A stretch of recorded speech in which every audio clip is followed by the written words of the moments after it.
Good evening, students. I welcome you all back to yet another lecture of your static GK presented to you by ज्ञान गुरुकुल सफलता की नई उड़ान। तो before मैं ये नोबेल प्राइज़ के ऊपर जो आपका चैप्टर जो सेक्शन है ये स्टार्ट करूँ, माय सिंसियरेस्ट अपॉलॉजीज़। मैं ट्रैवल कर रही थी एंड 11 अक्टूबर के बाद का जो है आपका करंट अफेयर्स वो अपडेट नहीं हुआ है। पीपीटी मेरे पास बनी पड़ी है, सो आई एम थिंकिंग कि कल क्योंकि करंट अफेयर्स का डे है तो सबको एक ही साथ एक ही वीडियो में कर कर जो है अपलोड कर दिया जाए। सो घबराने वाली बात नहीं है। वो आप मतलब कंटेंट रेडी है, बस रिकॉर्ड करना है तो मैं कल अपलोड कर दूंगी, तो that will all be covered. तो नोबेल प्राइज़ की अगर बात की जाए तो Nobel prize it is one of the most prestigious एक इंटरनेशनल अवार्ड है, जिसे अल्फ्रेड नोबेल की जो वसीयत है उसके थ्रू इस्टेब्लिश किया गया था। अल्फ्रेड नोबेल कौन है? वो एक स्वीडिश इन्वेंटर थे जिन्होंने डायनामाइट का आविष्कार करा था 1895 में। छः फील्ड्स में ये छः कैटेगरीज में, छः फील्ड्स में ये अवार्ड दिया जाता है: फिजिक्स, केमिस्ट्री, मेडिसिन या physiology, literature, peace and economic sciences. Economic sciences is the latest to be added to the list. 1969 से पहले जो है economic science was not part of the Nobel prize curriculum, but prior post 1969 इसको add कर दिया गया था। Origin और हिस्ट्री की बात करें तो बता दिया कि अल्फ्रेड नोबेल की वसीयत 1895 में जो है उसमें उसके थ्रू ये इस्टेब्लिश किए गए थे, क्योंकि एज पर हिज विल वो लोग जिन्होंने ग्रेटेस्ट बेनिफिट दिया है मैनकाइंड को, उनको प्राइज़ मिलना चाहिए। सबसे पहला जो नोबेल था वो 1901 में दिया गया था, 5 कैटेगरीज में: फिजिक्स में, केमिस्ट्री में, मेडिसिन या फिजियोलॉजी में, लिटरेचर में और पीस में। 1969 में जो इकोनॉमिक साइंसेस का जो प्राइज़ है वो ऐड किया गया था by the central bank of Sweden in the memory of Alfred Nobel.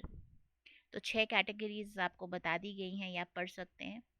अगर कंट्री वाइज ब्रेकअप देखा जाए तो United States holds the most Nobel prizes till date, 403 Nobel prizes, followed by the UK, then Germany and then France. ये एक colour coded map है जो आपको दिखाता है कि किस कंट्री ने कितना जीता है।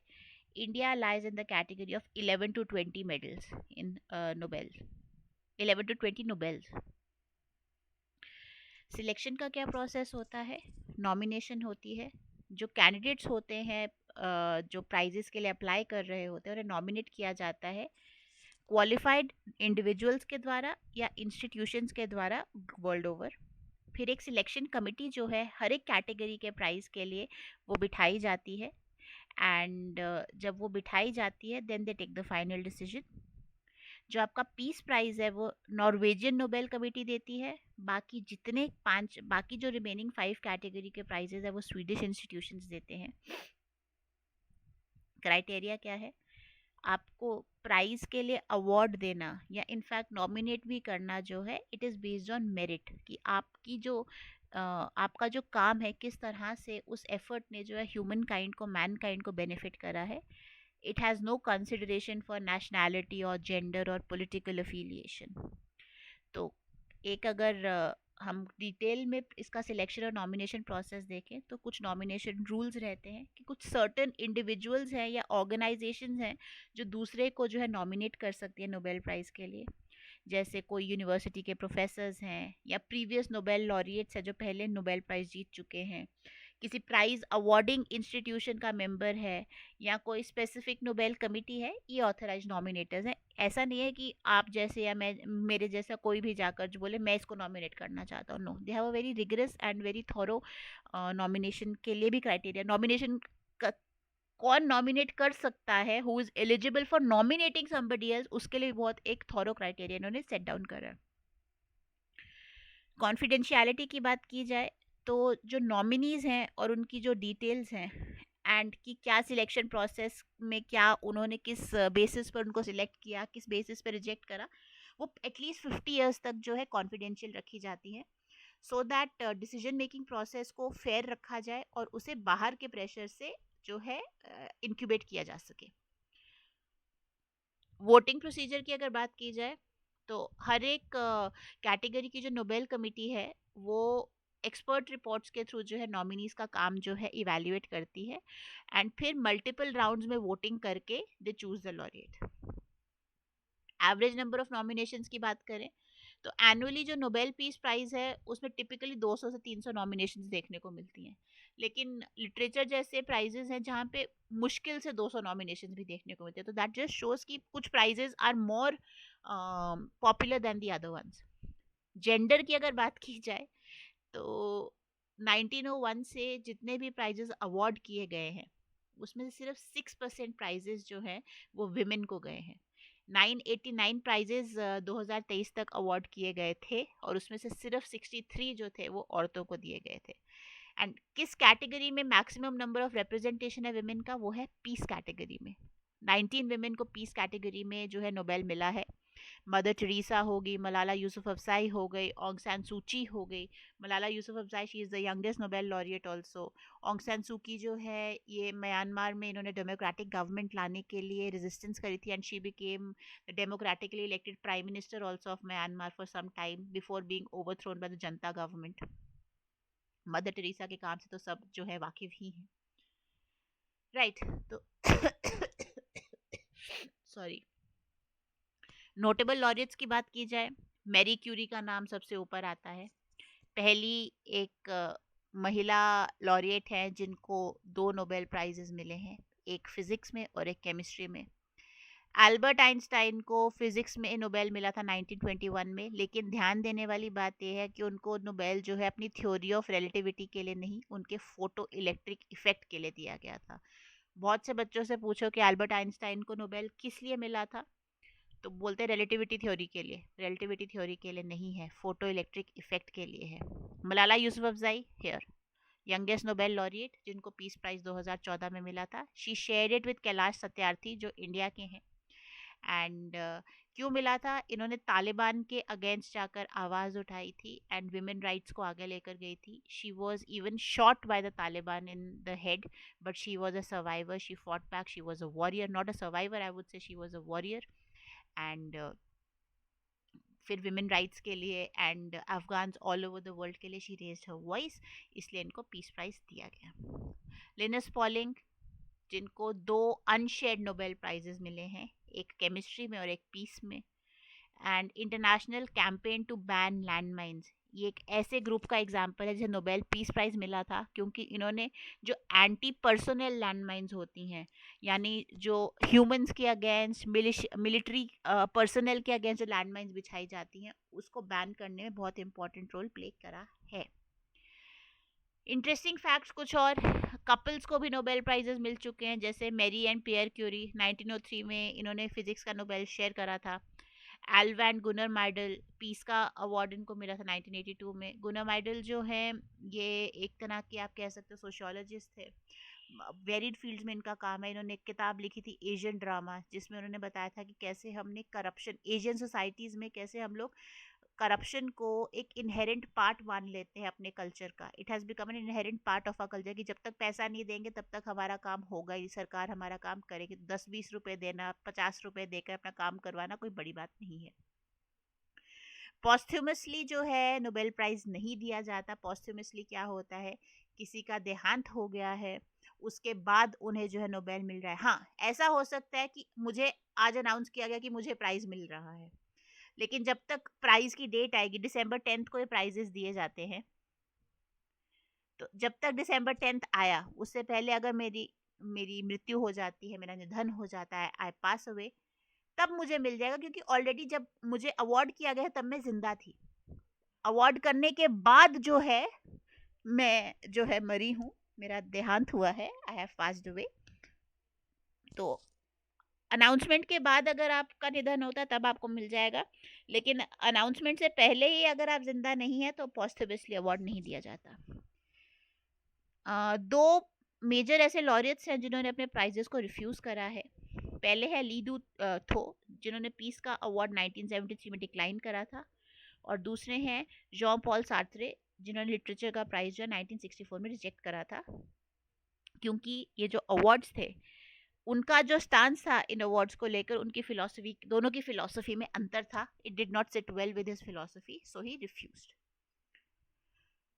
कंट्रीब्यूशंस की अगर बात की जाए तो पीस में यूनाइटेड नेशंस, रेड क्रॉस को 3 बार नोबेल मिल चुका है बाय द वे पीस का। तो ग्लोबल ह्यूमैनिटेरियन एफर्ट्स जो है लीड कर रहे हैं, डिजास्टर रिलीफ हो, चाहे वॉर टॉर्न एरियाज हो, चाहे कॉन्फ्लिक्ट जोन्स हो, चाहे पॉलिटिकली अनस्टेबल जोन्स हो, चाहे वो डिजास्टर इम्पैक्टेड जोन्स हो, हर जगह पर जो है ये ऑर्गेनाइजेशंस जो हैं अपनी कंट्रीब्यूशन दे रही हैं। फिजिक्स केमिस्ट्री में भी हमने बहुत सारी जो है कॉन्ट्रीब्यूशंस देखी हैं, चाहे वो सेमीकंडक्टर्स हो, लेज़र हो, डीएनए स्ट्रक्चर डिस्कवरी हो कि डीएनए का जो मॉडल है वो एक डबल हीलिक्स मॉडल है।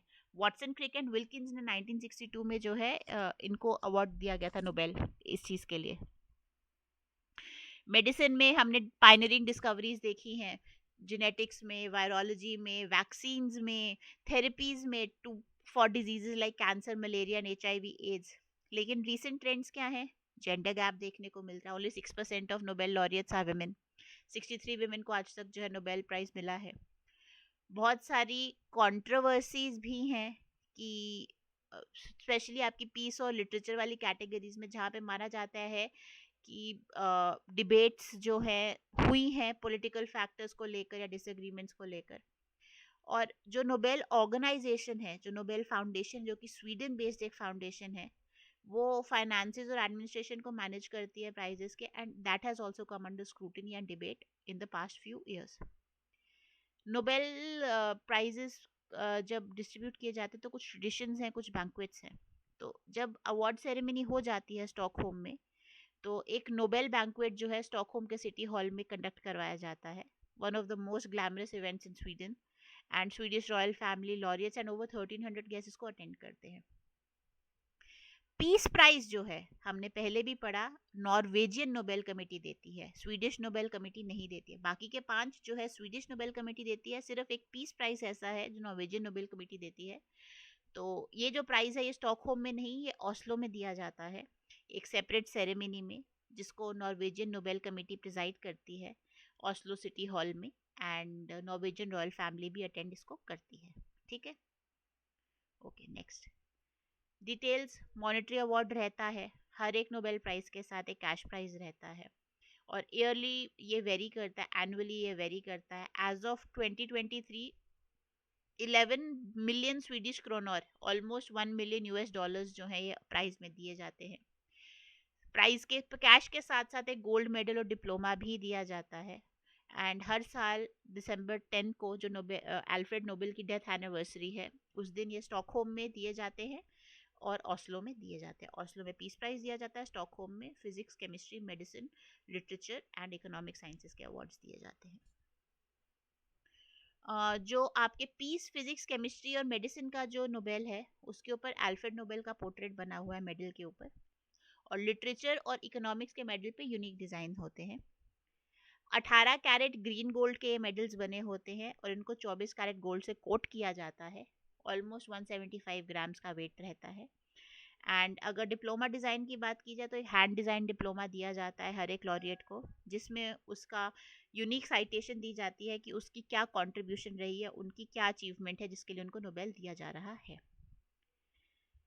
मनी की डिस्ट्रीब्यूशन की बात करी तो ये सबको पता है, 1 million US dollars. Shared prizes, अब एक से ज़्यादा इंडिविजुअल को जो है नोबेल दिया जा सकता है, और जो मनी है वो इक्वली शेयर की जाती है। लेकिन कुछ केसेस में जब आपकी कंट्रीब्यूशन जो है वो अनइवन है, तो मनी को भी उसी प्रोपोर्शन में शेयर किया जाता है। मैक्सिमम 3 लोग एक प्राइज को शेयर कर सकते हैं, and it is a life time of recognition, एक बहुत प्रेस्टिजियस अवार्ड है। कभी कभी नोबेल प्राइजेस जो है डिले भी हुए हैं क्योंकि इनसफिशिएंट नॉमिनेशंस मिली हैं। जैसे 1939 से 1943 के बीच में जब वर्ल्ड वॉर चल रही थी तो पीस प्राइज नहीं दिया गया था क्योंकि अप्रोप्रिएट रेसिपिएंट ही नहीं था।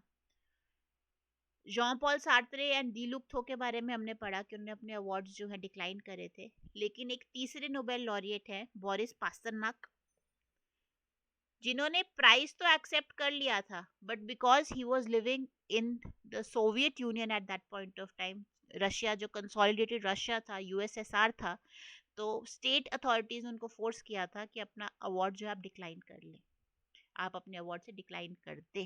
कम्युनिस्ट गवर्नमेंट थी उस टाइम पर एंड प्रेशर्स बहुत ज़्यादा रहते थे, तो ही came under the pressure of his authorities.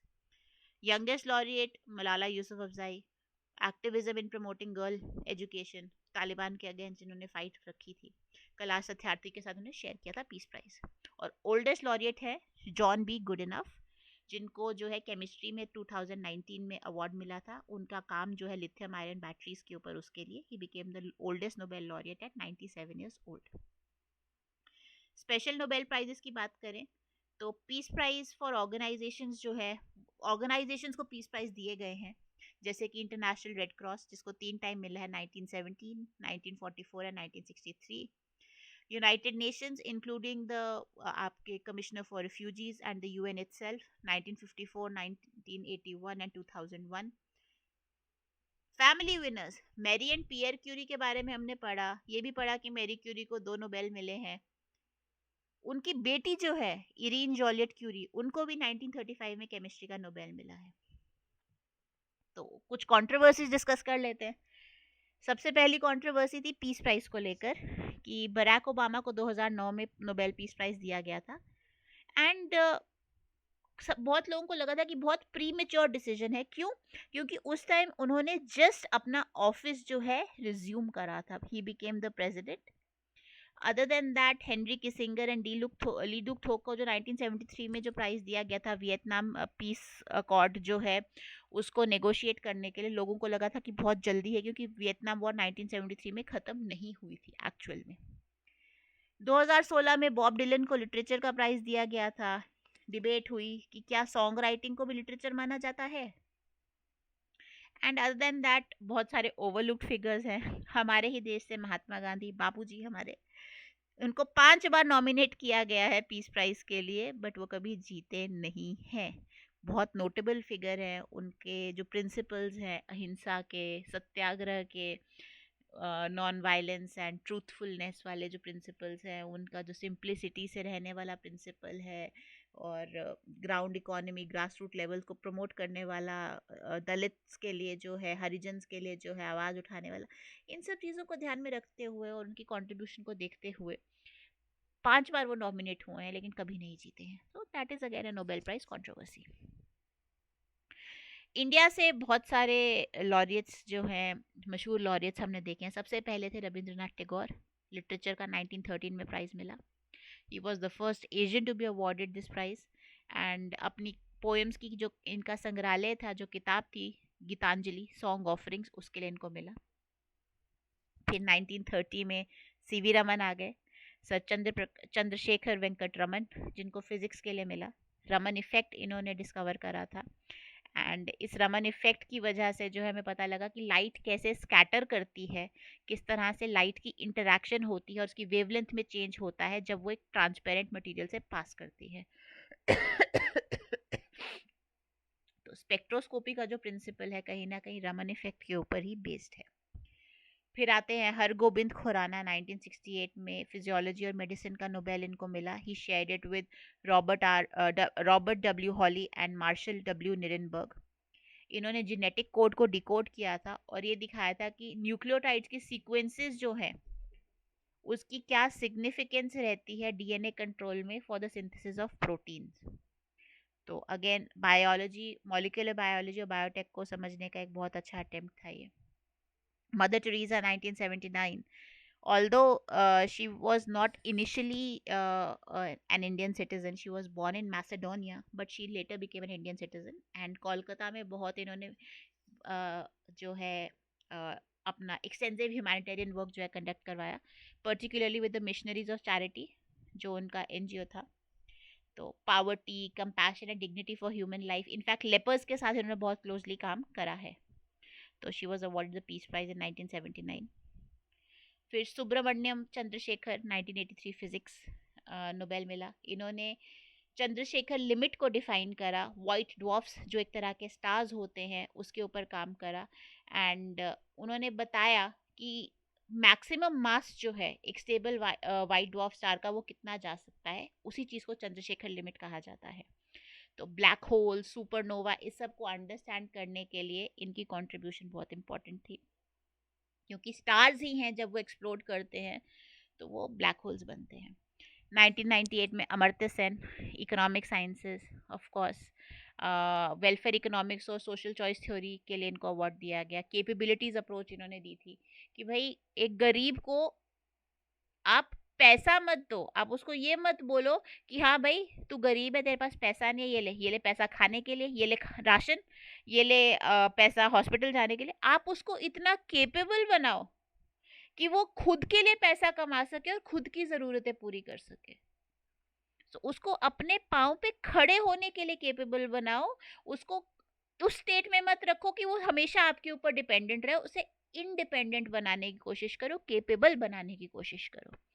और इन्हीं का जो ह्यूमन डेवलपमेंट इंडेक्स जो निकाला जाता है आज की डेट में, यूएन निकालती है, यूएनडीपी निकालती है, उसमें बहुत सारे पैरामीटर्स इसी अप्रोच से लिए गए हैं। And it is one of the founding principles his capabilities approach for developing the human development index. फिर 2009 में केमिस्ट्री का मिला था वेंकट रमन रामकृष्णन को। He shared it with Ada E Yonath and Thomas E Steitz and they worked on the structure and function of the ribosome. किस तरह से genetic information को प्रोटीन्स में ट्रांसलेट किया जाता है सो दैट एंटीबायोटिक्स और ड्रग डेवलपमेंट की अंडरस्टैंडिंग को इन्हांस किया जा सके। 2014 कैलाश सत्यार्थी, चाइल्ड लेबर के अगेंस्ट जिनका काम था, मलाला यूसुफ अफजाई के साथ इन्होंने जो है ये अवार्ड शेयर करा था। 2-3 बार ये मैं रिपीट कर चुकी हूँ। 2019 में इकोनॉमिक साइंसेस के लिए अभिजीत बैनर्जी को along with Esther डफलो and Michael Kremer, इन्होंने रैंडमाइज कंट्रोल ट्रायल्स कंडक्ट करवाए थे और ये दिखाया था कि किस तरह से डिफरेंट तरीके से हम पावर्टी को रिड्यूस कर सकते हैं। तो इन्होंने एविडेंस बेस्ड इंसाइट्स दी थी एजुकेशन, हेल्थ और एंटी पावर्टी प्रोग्राम्स में। तो पुअरेस्ट कंट्रीज में किस तरह से पॉलिसी मेकर्स जो है इश्यूज को एड्रेस कर सकते हैं और अपनी पॉपुलेशंस के कंसर्न्स को जो है टेकअप कर सकते हैं, दैट इज़ इम्पॉर्टेंट। एंड उसके बाद वी हैव 2 नोबेल लॉरियट्स जो इंडियन नहीं है but they are of Indian origin. पहले हैं वीएस नायपॉल, जिनको लिटरेचर का अवार्ड मिला था 2001 में। ब्रिटिश राइटर है इंडियन डिसेंट के, एंड लिटरेचर का अवार्ड मिला था for exploring the effects of colonialism and cultural displacement. And दूसरे थे 1902 में मेडिसिन का अवार्ड मिला था रोनाल्ड रॉस को। ब्रिटिश राज में इनका जन्म हुआ था एंड इन्होंने मलेरिया ट्रांसमिशन कैसे होता है मस्कीटोज से, how the malarial parasite is transferred from mosquitoes and transmitted by mosquitoes, उसके ऊपर स्टडी करा था। तो इंडिया का इम्पैक्ट ऑब्वियसली देखा कि हर फील्ड में हमें मिला, चाहे पीस हो, ह्यूमन राइट्स हो, लिटरेचर हो, फिलोसफी हो, साइंटिफिक कॉन्ट्रीब्यूशन हो, हर जगह इंडियंस ने कॉन्ट्रीब्यूट करा है and we have been awarded for that. We still have a long way to go. इस साल के अगर नोबेल प्राइजेस की बात की जाए तो फिजियोलॉजी और मेडिसिन का जो नोबेल प्राइज़ है वो विक्टर एम्ब्रोस एंड गैरी रुफ्कुन को दिया गया है माइक्रो आरएनए की डिस्कवरी के लिए। इन्होंने बताया था कि किस तरह से माइक्रो आरएनए जो है ये जीन एक्सप्रेशन को रेगुलेट करता है, जो कि ऑर्गेनिज्म की फंक्शनिंग और डेवलपमेंट के लिए बहुत इंपॉर्टेंट है। पीस का प्राइज, फिजिक्स का प्राइज जो है हॉपफील्ड एंड हिंटन को दिया गया था। न्यूरल नेटवर्क्स और आर्टिफिशियल इंटेलिजेंस के ऊपर उन्होंने बहुत अच्छा काम करा है, ये हम पढ़ चुके हैं करंट अफेयर्स के लेक्चर में। केमिस्ट्री का बेकर, हैसबिस एंड जंपर को दिया गया है, अगेन प्रोटीन प्रिडिक्शन के ऊपर, एआई का इस्तेमाल करके प्रोटीन प्रिडिक्शन के ऊपर इन्होंने काम करा है, राइट। देन पीस प्राइज जो है नियॉन हिदानक्यो को दिया गया है। ये अगेन एक ऑर्गेनाइजेशन है, जापान बेस्ड ऑर्गेनाइजेशन है, जो कि रिप्रेजेंट करती है the survivors of Hiroshima and Nagasaki atomic bombing, जिसको हिबाकुशा भी कहा जाता है जापानीज में। एंड इनका जो एडवोकेसी है वो एक न्यूक्लियर फ्री वर्ल्ड की एडवोकेसी है, सो दैट जो न्यूक्लियर वेपन से डिस्ट्रक्शन हिरोशिमा और नागासाकी ने देखी है वो कहीं और देखने को ना मिले। लिटरेचर का प्राइज़ जो है साउथ कोरियन ऑथर हैन कैंग को दिया गया है। Basically she has very beautifully captured कि हिस्टोरिकली जो हमारे ट्रॉमास होते हैं वो किस तरह से हमें इम्पैक्ट करते हैं और किस तरह से ह्यूमन लाइफ जो है वो बहुत फ्रैजाइल होती है, बहुत नाजुक होती है। बाकी के उनके जो किताबें हैं वेजिटेरियन है, ह्यूमन एक्ट्स हैं, तो कॉम्प्लेक्स इमोशनल और फिजियोलॉजिकल साइकोलॉजिकल थीम्स को जो है ये कैप्चर करने की कोशिश करती हैं अपने वर्ड्स के थ्रू। एंड इकोनॉमिक साइंसेस का नोबेल दिया गया है Daron Acemoglu, Simon Johnson and James Robinson को। किस लिए? उन्होंने ये रिसर्च करी कि किस तरह से इंस्टीट्यूशंस जो हैं वेल्थ को इम्पैक्ट करती हैं और डेवलपमेंट को इम्पैक्ट करती हैं एक नेशन के, एंड किस तरह से हम जो है एक एक्सट्रैक्टिव से इंक्लूसिव सिस्टम में ट्रांसफॉर्म करते हैं, और किस तरह से ये जब जो ट्रांसफॉर्मेशन है, जो ट्रांजिशन है, ये इकोनॉमिक ग्रोथ को फॉस्टर करता है. So that is all for today. I will see you all tomorrow. Current affairs जो पिछले एक हफ्ते के पेंडिंग है उसको कवर करेंगे, एंड थोड़ा सा लंबा लेक्चर होगा, but please bear with me. I hope यहाँ तक समझ आया. अगर आपका कोई भी लेक्चर मिस हुआ है, हमारे चैनल पे प्लेलिस्ट बनी हुई है अंडर माय नेम नाजुक, करंट अफेयर्स बाय नाजुक मैम, स्टैटिक जीके बाय नाजुक मैम. दोनों में जाकर आप दोनों को जो है देख सकते हैं. रिक्रूटमेंट फास्ट ट्रैक हो रहा है, पीएससी ने अपनी रिक्रूटमेंट फास्ट ट्रैक कर दी है, डेली जो है नोटिफिकेशंस आ रहे हैं. So please stay at the top of your game, keep revising, and पढ़ाई मत छोड़िए. Stay motivated. जहाँ पे हेल्प की ज़रूरत है, we are always here to help you. आप इंस्टीट्यूट में वॉक इन क्वेरी ले सकते हैं, आप कॉल कर सकते हैं, नहीं तो आप क्वेरी लेकर यहाँ पे कमेंट सेक्शन में भी पूछ सकते हैं. बाकी आपको पता है क्या करना है. लाइक शेयर सब्सक्राइब तो करना ही करना है. अपने नियर एंड डियर वंस के साथ भी ये वीडियो शेयर करना है. And in case of any doubt और क्वेरी, आप प्लीज़ नीचे दिए गए कमेंट्स बॉक्स को यूज़ करें, अपनी एंगेजमेंट दिखाएं. Thank you very much. Take care. Bye bye. Good evening.